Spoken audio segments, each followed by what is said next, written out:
Hi friends, आज एक नया प्लेलिस्ट स्टार्ट कर रही हूँ मैं। ये landmark judgments through current events. काफ़ी सारे स्टूडेंट्स पूछ रहे होते हैं लैंडमार्क जजमेंट्स के बारे में भी वीडियोस बनाने के लिए। तो आज से स्टार्ट कर रहे हैं, लेकिन सिर्फ जजमेंट आफ्टर जजमेंट लेके उसके बारे में डिस्कशन करने से अच्छा करंट इवेंट्स में अगर ऐसा कुछ हुआ और उसमें उस न्यूज़ बताते हुए, वो करंट इवेंट को एक्सप्लेन करते हुए कोई लैंडमार्क जजमेंट को अगर रेफरेंस आता है तो उस तरह से पीछे से आगे जाएंगे। करंट इवेंट के थ्रू लैंडमार्क जजमेंट अगर समझने की कोशिश करेंगे तो हमें ज़्यादा समझ आ जाएगा। बहुत सारे लैंडमार्क जजमेंट्स हैं, जैसे केशवानंद भारती केस हैं। ये रिजर्वेशंस का ये बेसिक स्ट्रक्चर डॉक्ट्रिन इसी से शुरू हुआ है। लेकिन ऐसे बोलने से अच्छा कोई केस के थ्रू, कोई करंट इवेंट के थ्रू उसको समझाया। ऐसे गोलकनाथ केस है, ऐसे नटराज केस है।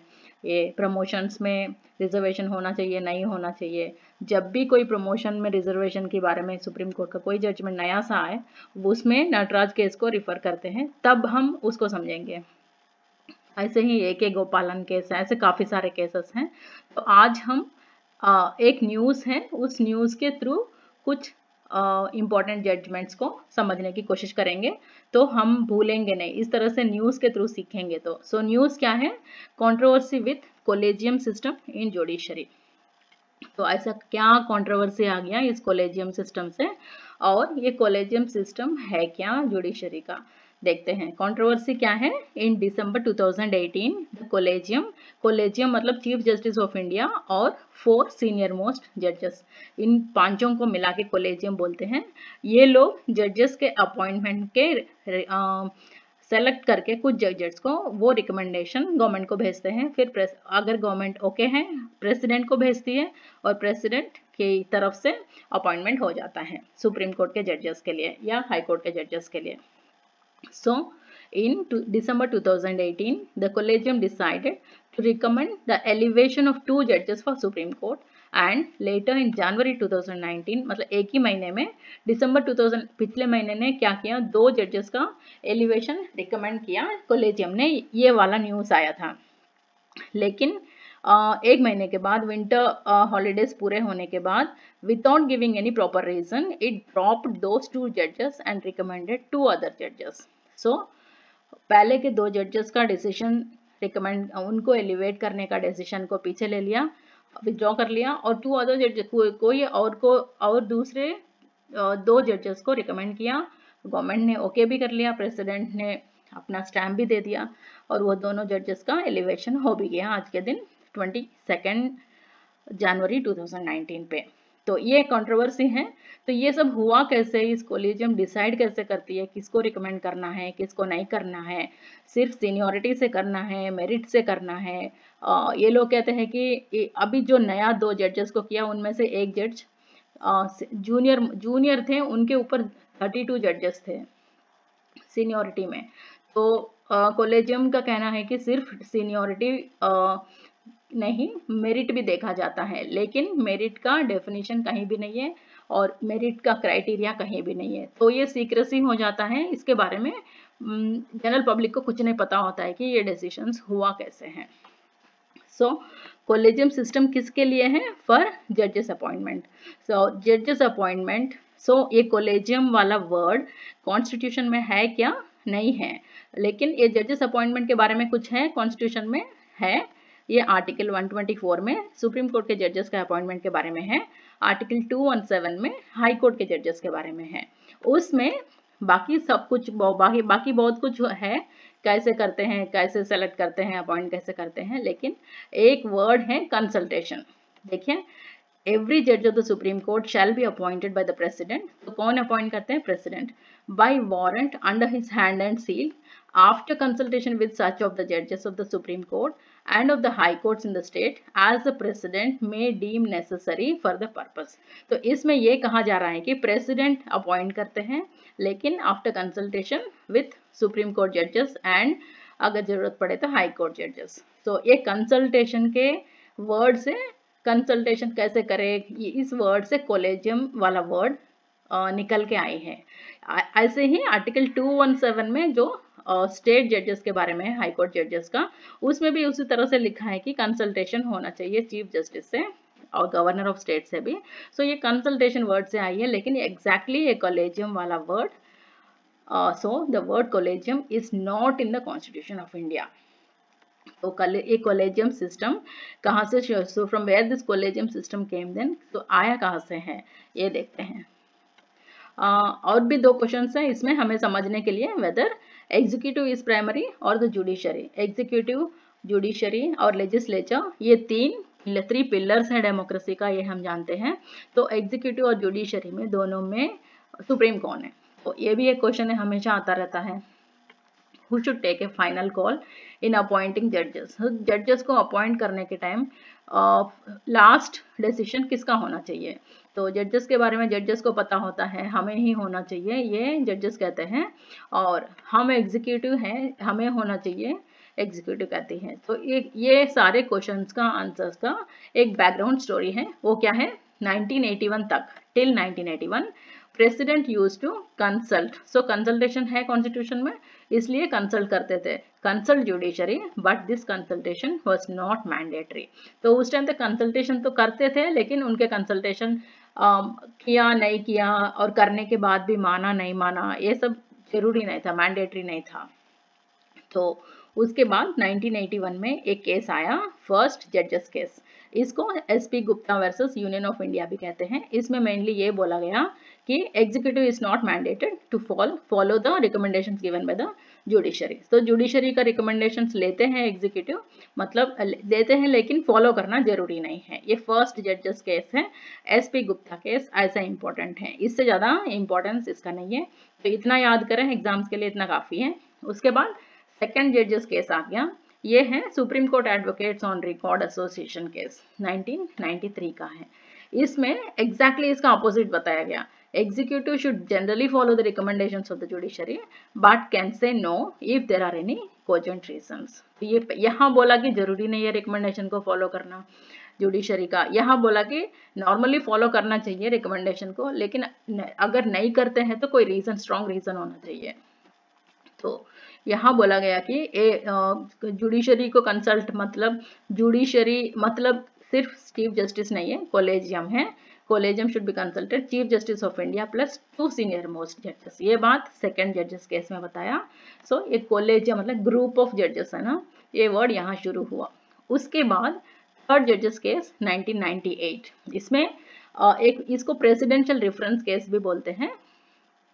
तो इसमें प्रेसिडेंट के.आर. नारायणन ने पूछा सुप्रीम कोर्ट को through a reference under article 143। Article 143 में प्रेसिडेंट कोई कुछ रिफर कर सकते हैं सुप्रीम कोर्ट को, फिर भी फॉलो करना तो मैंडेटरी नहीं है। उसमें ये पूछा गया कि what do you mean by collegium. So इस केस में ये डिसाइड हो गया, थर्ड जजेस केस में, कॉलेजियम का मतलब chief justice of India plus 4 senior most जजेस।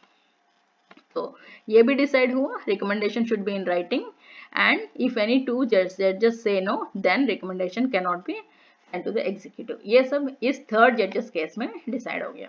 तो तब से जाके 1998 से जाके 2014 तक यही स्टोरी चलता गया। लेकिन 2015 में गवर्नमेंट ने national judicial appointment commission 99th amendment से क्रिएट किया, कॉन्स्टिट्यूशन का अमेंड कर दिया 99th अमेंडमेंट। ये जुडिशियल अपॉइंटमेंट्स के मामले में ये कमीशन बनाया, नेशनल जुडिशियल अपॉइंटमेंट्स कमीशन, जिसमें जजेस के अपॉइंटमेंट में लॉ मिनिस्टर भी होंगे, 2 एमिनेंट पर्सन्स भी होंगे, चीफ जस्टिस ऑफ इंडिया भी होंगे। लेकिन अमेंडमेंट का असेंट भी होने के बाद, प्रेसिडेंट के असेंट भी होने के बाद, supreme court in October 2015 struck down NJSA and said that they should go back to collegium method। So वापस collegium system आ गया उस टाइम। उसके बाद लेकिन इस जजमेंट में इम्पोर्टेंट ये है कि 4:1 जजमेंट है ये, 4:1 मेजोरिटी जजमेंट। डिसेंटिंग जज का नाम जस्टिस जे चलमेश्वर है। इन्होंने कहा इन्होंने इस NJSC को फेवर किया, बाकी 4 ने नहीं किया, इसलिए स्ट्रक डाउन हो गया वो। लेकिन इनने जो कहा वो काफी बार कोट किया जाता है, transparency is the backbone of a democracy and judiciary is no exception to it. तो इनने कहा कोलेजियम सिस्टम इतना सीक्रेटली ओपेसिटी होना वना कि वहाँ किस तरह का डिसीजंस होते हैं किसी को पता नहीं चलना, ऐसा नहीं होना चाहिए। ये जमाना ट्रांसपेरेंसी का है, ट्रांसपेरेंसी ही बैकबोन है डेमोक्रेसी का। और जुडिशरी में ट्रांसपेरेंसी नहीं होगा, बाकी हर जगह होगा।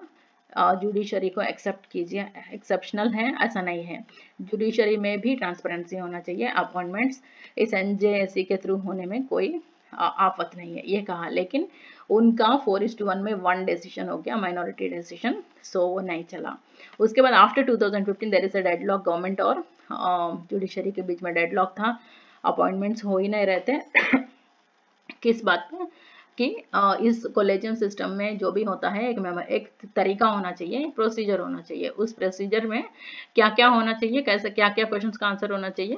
If executive don't agree with any recommendation of the judiciary should it give reasons. तो जुडिशरी ने किसी जजेस को अपॉइंटमेंट का रिकमेंडेशन भेजा और एग्जीक्यूटिव ने एग्री नहीं किया, तो एग्जीक्यूटिव को वहाँ उसके क्यों एग्री नहीं किया इसका रीजन देना जरूरी है क्या।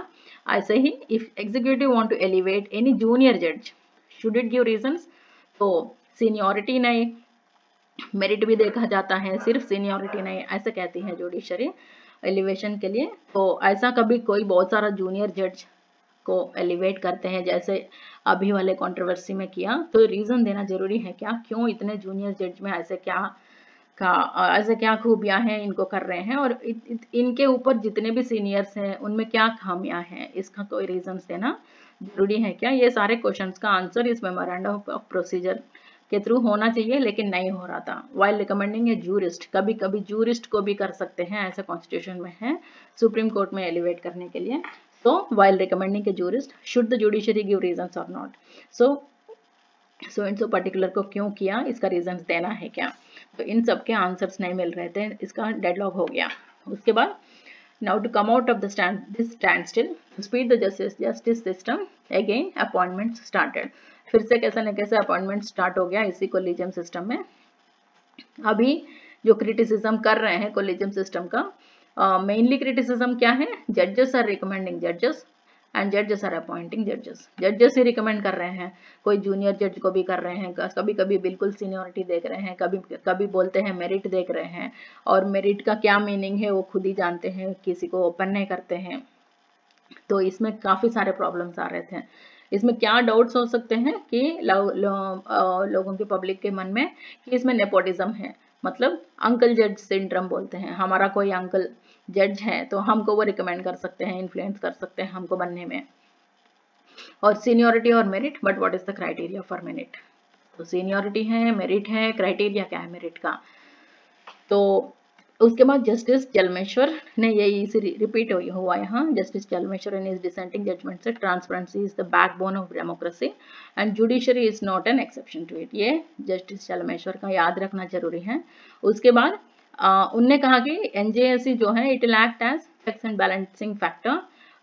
लॉ मिनिस्टर भी है, एमिनेंट पर्सन्स भी है, चीफ जस्टिस भी है, तो कुछ प्रॉब्लम होने की जरूरत नहीं है, होगा भी नहीं ये कहा, लेकिन उनका चला नहीं। और यहाँ पंडित नेहरू ने भी काफी पहले ऐसा बोला कि independence of judiciary is the backbone of democracy. So Chelameswar ने ट्रांसपेरेंसी इज द बैकबोन बोला और पंडित नेहरू ने इंडिपेंडेंस ऑफ जुडिशरी बोला। लेकिन इंडिपेंडेंस ऑफ जुडिशरी होते होते सीक्रेसी चाहिए क्या जुडिशरी के अंडर, ये बात है। उसके बाद if executive has supremacy over judiciary, Pandit Nehru का मानना है कि अगर एग्जीक्यूटिव को सुप्रीमेसी दे दिया जाए जुडिशरी के अपॉइंटमेंट्स में, एग्जीक्यूटिव में like to have a committed judiciary, तो अपने को जो पसंद है उन्हीं को, जो अपने बात सुनने वाले जजेस को ही एलिवेट करेंगे, इसलिए उनको नहीं दिया, जुडिशरी को ही दिया। To avoid this judiciary was given supremacy over executive in appointments. लेकिन इसमें ये प्रॉब्लम हो गया कि जजेस सीक्रेसी मेंटेन कर रहे हैं। So what is essential is democratisation of appointments in judiciary. वो तो इम्पोर्टेंट है ही है democratisation, while maintaining the independence of judiciary. Judiciary में इंडिपेंडेंस भी इम्पोर्टेंट है, लेकिन सिलेक्शन के तरीका ओपन होना, ट्रांसपेरेंट होना भी जरूरी है। सो एक और केस है इसका एग्जाम्पल 1975 का ADM Jabalpur versus Shivkant Shukla case, इसको हैबिस कॉर्पस केस भी बोलते हैं। तो इसमें बहुत नोटोरियस है, ये पॉजिटिव केस नहीं है, नेगेटिव केस है। ये इमरजेंसी के टाइम फंडामेंटल राइट्स को सस्पेंड किया गया था, तो उस टाइम इस जजमेंट ने उसको सपोर्ट किया, क्या बोल के, during emergency fundamental rights can be suspended except article 2021, ऐसा कहा था। जस्ट ये इसमें जस्ट लोगों को गायब करते थे इमरजेंसी के टाइम जैसे मर्जी। तो हैबिस कॉर्पस मतलब शो द बॉडी, तो हैबिस कॉर्पस पिटिशंस लेके लोग पहुंचते थे कोर्ट्स में। सो जजमेंट ऐसा आया कि आप लोगों को ऐसे पहुंचने का, इमरजेंसी के टाइम हैबिस कॉर्पस केसेस पे कोर्ट पहुंचने का राइट नहीं है। लेकिन उसमें भी एक फेमस डिसेंटिंग जज है, वो जस्टिस खन्ना है। तो जस्टिस खन्ना को बाद में एलिवेट नहीं किया गया, और इस जजमेंट जो गवर्नमेंट के फेवर में किया, सस्पेंशन बहुत अच्छा है बोला, फंडामेंटल राइट्स, उनको एलिवेट किया गया। सो अभी आज के दिन फिर से कॉलेजियम न्यूज में आ गया, अब फिर से इस तरह के सीक्रेसी मेंटेन हो रही है करके। जब तक सीक्रेसी मेंटेन होता रहेगा इस तरह के न्यूज में आता रहेगा ये। So the question is how long this vagaries of Supreme Court collegium system will continue. तो सुप्रीम कोर्ट के बारे में एक और भी डर है, कंटेम्प्ट ऑफ कोर्ट अभी भी चलता रहता है, जो इवन अमेरिका में भी नहीं है। अमेरिका में कोर्ट डिसीजंस को क्रिटिसाइज करने से कंटेम्प्ट ऑफ कोर्ट नहीं होता है वहाँ। तो ये, लेकिन यहाँ contempt of court article 129 supreme court के बारे में है, आर्टिकल 215 हाई कोर्ट के बारे में है, एक कंटेम्प्ट ऑफ कोर्ट एक्ट भी है। तो इन सबको अप्लाई हो जाएगा कभी क्रिटिसिज्म हुआ तो ये डर है। तो उसका डिटेल्स यहाँ है। सुप्रीम कोर्ट आर्टिकल 129 जो सुप्रीम कोर्ट के कंटेम्प्ट के लिए पनिश कर सकती है, वो इस आर्टिकल में है। यहाँ देखें, it has including the power to punish for contempt of itself. अगर सुप्रीम कोर्ट को क्रिटिसाइज किया तो सुप्रीम कोर्ट के पास पावर है कंटेम्प्ट इसको पनिश करने के लिए किसी को भी, ऐसे ही हाई कोर्ट को। तो कंक्लूजन क्या है, while independence of judiciary is essential, democratic practices and transparency and also accountability are needed and cannot be overruled. So transparency, accountability, democratic practices, इन सब को छोड़ के, इन सब के ऊपर नहीं है जुडिशरी का इंडिपेंडेंस। तो कुछ पॉसिबल क्वेश्चंस देखते हैं। इस आज जो केसेस डिस्कस हो गया 3-4, in which landmark case it is ruled that the executive is not mandated to follow the recommendations of judiciary in appointments. 1981 first जजेस केस, जिसको SP गुप्ता केस भी बोलते हैं। ऐसे ही in which landmark case it is ruled that the executive should generally follow the recommendations of the judiciary but can say no if there are any cogent reasons. Second जजेस case, जिसको Supreme court advocates on record association case 1993 है ये। उसके बाद in which landmark case the word collegium was defined. Third जजेस case presidential reference case भी बोलते हैं, उस टाइम का प्रेसिडेंट KR नारायणन जी हैं। उसके बाद in which landmark case it is ruled that during emergency fundamental rights can be suspended and habeas corpus petitions can not be made. 1975 ADM Jabalpur versus Shivkant Shukla case, इसको habeas corpus case भी बोलते हैं। Habeas corpus मतलब show the body. Thank you, till next video.